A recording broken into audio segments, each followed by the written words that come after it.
Hello and welcome back to the Spider's Web. Let's have our first gameplay, our first video in the gameplay series for Deathtrap Dungeon. So we'll start off with the background. Despite its name, Fang was an ordinary town in the northern province of Chiang Mai, situated on the banks of the River Kok, and it made a convenient stopover for river traders and passengers throughout most of the year. A few barges, rafts and sometimes even large sailboats would usually be found moored at Fang, but all that was long ago, before the creation of the Trial of Champions.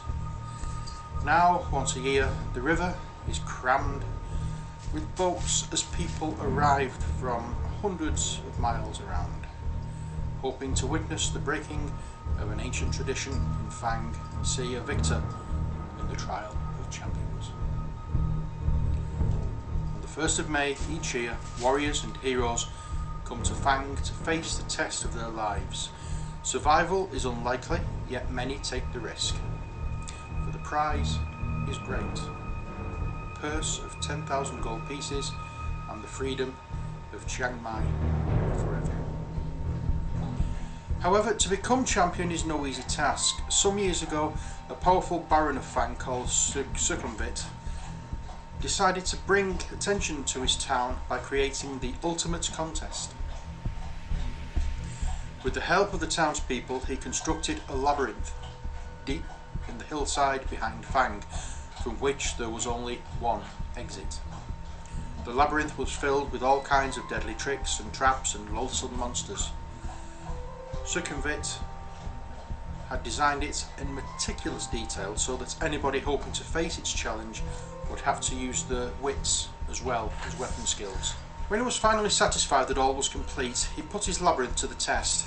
He picked 10 of his finest guards and, fully armed, they marched into the labyrinth. They were never seen again. The tale of the ill-fated guards soon spread throughout the land, and it was then that Circumvit announced the first Trial of Champions. Messengers and news sheets carried his challenge: 10,000 gold pieces for the freedom. 10,000 gold pieces and the freedom of Chiang Mai forever to any person surviving the perils of the labyrinth of Fang. The first year, 17 brave warriors attempted the walk, as it later became known. Not one reappeared. As the years passed and the Trial of Champions continued, it attracted more and more challengers and spectators. Fang prospered and would prepare itself months in advance for the spectacle it hosted each May. The town would be decorated, tents erected, dining halls built, musicians, dancers, fire eaters, illusionists, and every sort of entertainer hired, and entries registered from hopeful individuals intent on making the walk. The last week of April found the people of Fang and its visitors in wild celebration. Everybody sang, drank, danced and laughed until day broke on the 1st of May, when the town thronged to the gates of the labyrinth to watch the first challenger of the year step forward to face the Trial of Champions. Having seen one of Circumvit's challenges nailed to a tree, you decide that this year you will attempt the walk. For the last 5 years you have been attracted to it, but not for the rewards, but for the simple fact that no one's ever yet emerged victorious from the labyrinth. You intend to make this the year in which the champion is crowned. Gathering up a few belongings, you set off immediately. 2 days' walk takes you west to the coast, where you enter the cursed Port Blacksand. Wasting no time in that city of thieves, you buy your passage on a small boat sailing north to where the River Kok meets the sea, and from there you take a raft upriver for 4 days until finally you arrive in Fang.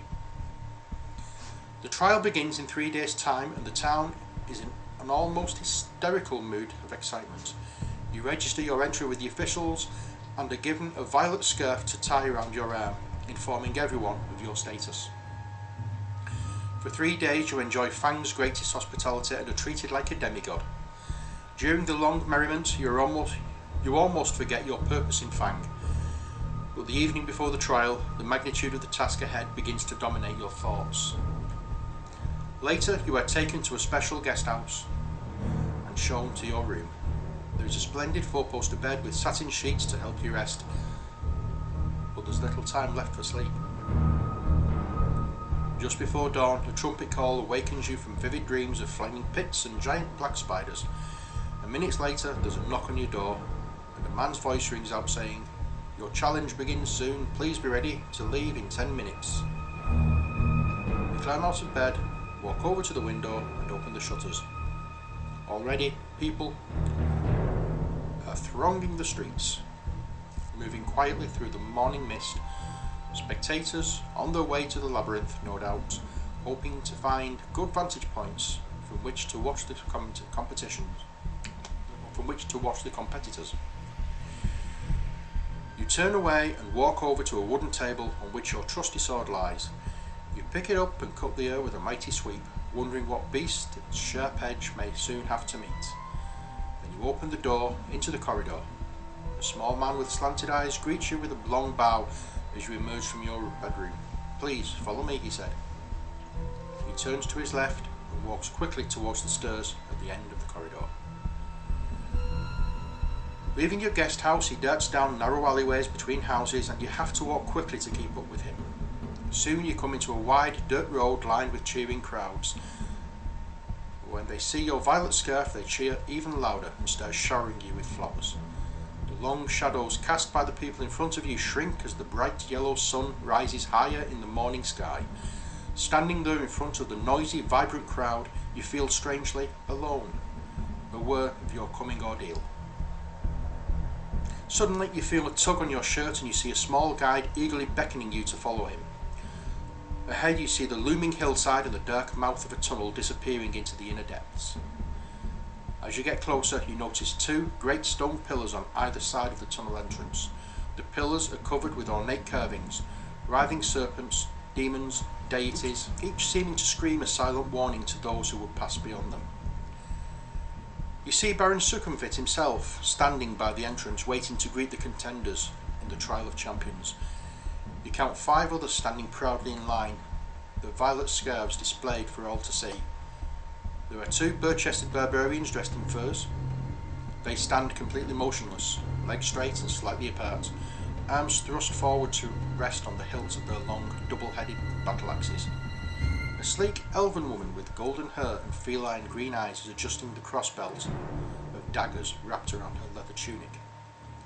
Of the 2 remaining men, one is covered from head to foot in iron plate armour and with a plumed helmet and a crested shield. The other is cloaked in black robes, only his dark eyes showing between the swathes of his black face scarves. Long knives, a wire garrote and other silent death weapons hang from his belt. The 5 contenders acknowledge your arrival with almost imperceptible nods of their heads, and you turn to face the exultant crowd for the last time. Suddenly, a hush falls over the crowd as Baron Succumvit steps forward holding 6 bamboo sticks. You draw one from his outstretched hand and read the word 5th. Then the trial begins. The knight is first. He salutes the crowd before disappearing into the tunnel, and is followed half an hour later by the elf. Next goes one of the barbarians, and then the dark assassin. Now it's your turn to salute the crowd.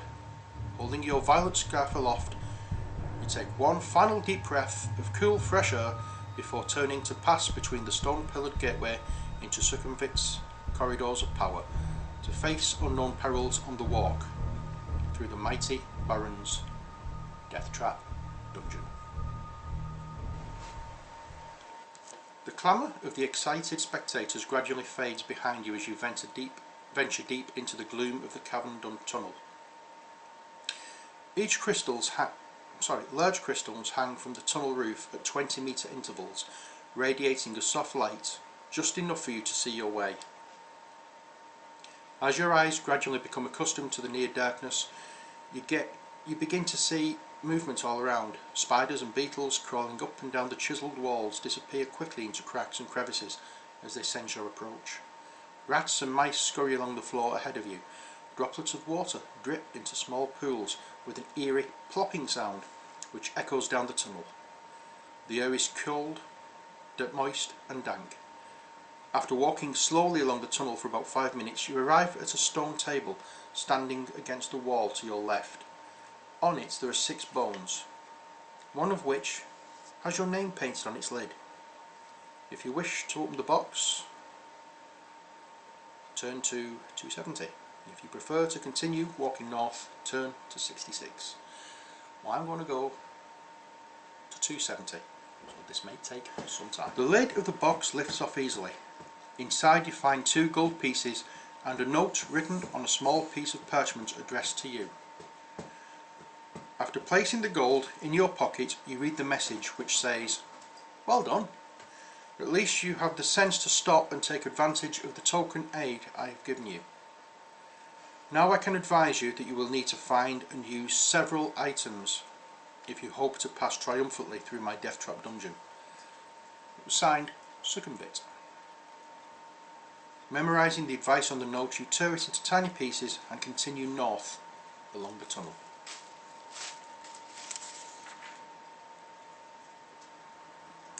So I have now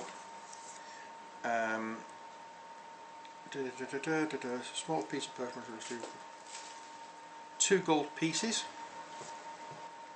After walking down the tunnel for a few minutes, you come to a junction. A white arrow painted on one wall points west. On the floor you can see wet footprints made by those who entered before you. It is hard to be sure, but it looks as though 3 of them followed the direction of the arrow, while 1 decided to go east. If you wish to head west, turn to 293. If you wish to head east, turn to 119.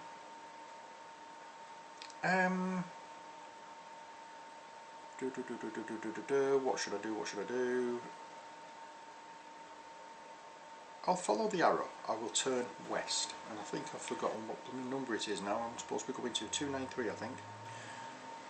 Following the 3 sets of wet footprints along the west passage of the tunnel, you soon arrive at a junction. If you wish to continue west, follow 2 sets of footprints, or turn to 137. If you wish to head north, follow the 3rd set of footprints, turn to 387. Okay, so 293. I will carry on going west, so I'm going to 387. Ahead you hear the thud of heavy footsteps approaching. Out of the gloom steps a large, primitive being dressed in animal hide and carrying a stone club. On seeing you, he grunts and spits on the floor, then raises his club and lumbers on towards you, looking anything but friendly. You draw your sword and prepare to fight the caveman. So the caveman has, I'm just going to rip off another piece of paper. So caveman has skill of 7, stamina of 7. Okay, so we roll both dice, one for the creature at its skill score. The total is the creature's attack strength, and then I do the same again. So I'm going to go down to the table and let you see what I'm rolling. Okay, so we have the creature there. This is the one for the creature. It's a caveman, skill of 7, stamina of 7, against my skill of 11 and stamina of 18. So let's see what we do. I'll tell you what I'll do. I'll get my dice tower out so we can see it properly. So we roll. So we have skill of 7, 8, 9, 10, 11, 12. Well, I'll beat that anyway because I've got a skill of 11. So that is 2 points down from the monster's stamina. I don't need to roll because I know I beat it. All I have to roll is 1, and I've won. So let's do it again. So it's the monster again, or the caveman again. Oops, that's 5. That's 17. This time I won't have to roll for myself. So I need 7 to beat it. I've got it. So that's another. So the caveman is now down to 3 stamina. So again, roll for the critical. So that's 16. I need 6 to beat him. And I've got it, so he's down to 1.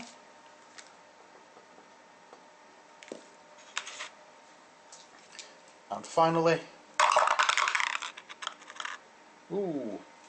15. I need 5 to beat him. Oh, I don't, that's 2 off me.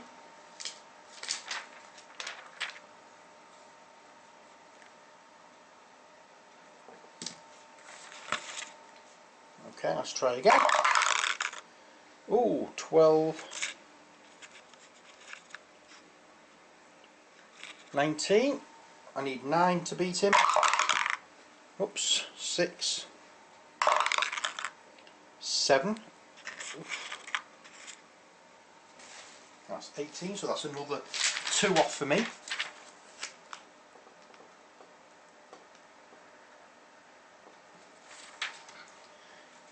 Making a last stand, isn't he? So again, the caveman. We have 7, 8, 9, 10, 11, 12, 13, 14. I need 4 to beat. And there we have it, the caveman is down. So now I am on, I'll use this. I have a skill level of 11, stamina of 15 now, and luck of 11. I have also made a note of the provisions of the 2 gold. The caveman is wearing a leather wristband with 4 small rat's skulls hanging from it. If you wish to put it on your own wrist, turn to 336. If you'd rather set off north again, turn to 298. Now what did I say? How come that says going north?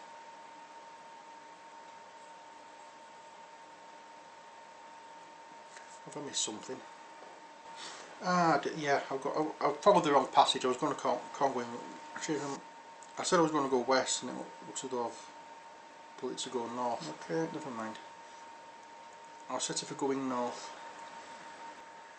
Don't fancy rat skull bracelets, even though I do like my wristbands, so I'll go 298 to carry on going north. You see a backpack propped up against the tunnel wall. You wonder if it belongs to one of your rivals. If you wish to look inside the backpack, turn to 304. If you would rather continue north, turn to 279.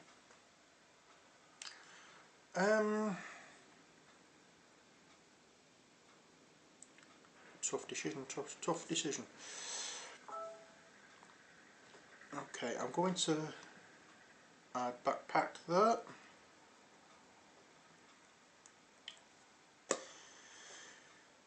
And I think I'm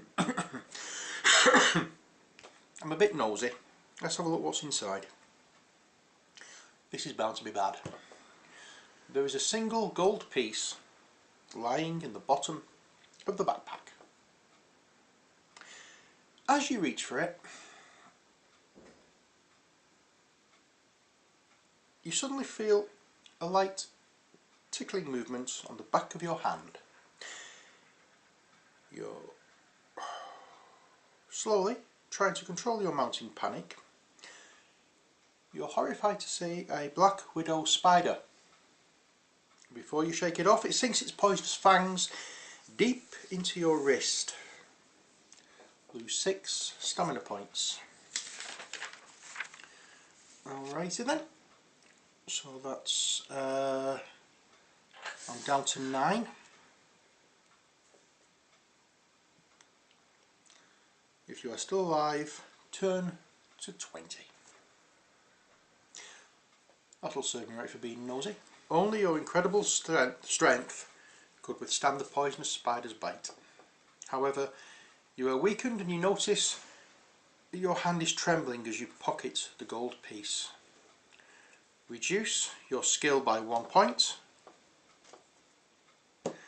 You curse the person who dropped the backpack and set off north again.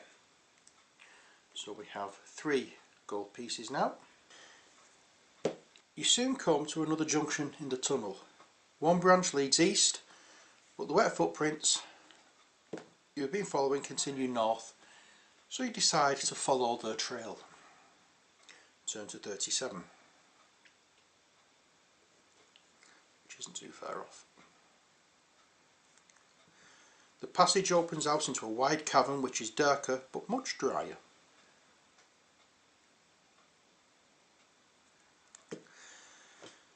Ahead you see the footprints gradually fade, then disappear. There is a large idol in the centre of the cavern, standing approximately 6 metres high. It has jewelled eyes, each as big as your fist. There are 2 giant stuffed bird-like creatures standing on either side of the idol. If you wish to climb the idol to take the jewels, turn to 351. If you wish to walk through the cavern to the tunnel in the opposite wall, turn to 239. The choice is yours. Do I try to take the jewels, or do I carry on my way as though there aren't any jewels there? It's up to you. Let me know. The choice is yours. Until next time, take care, God bless, and bye for now.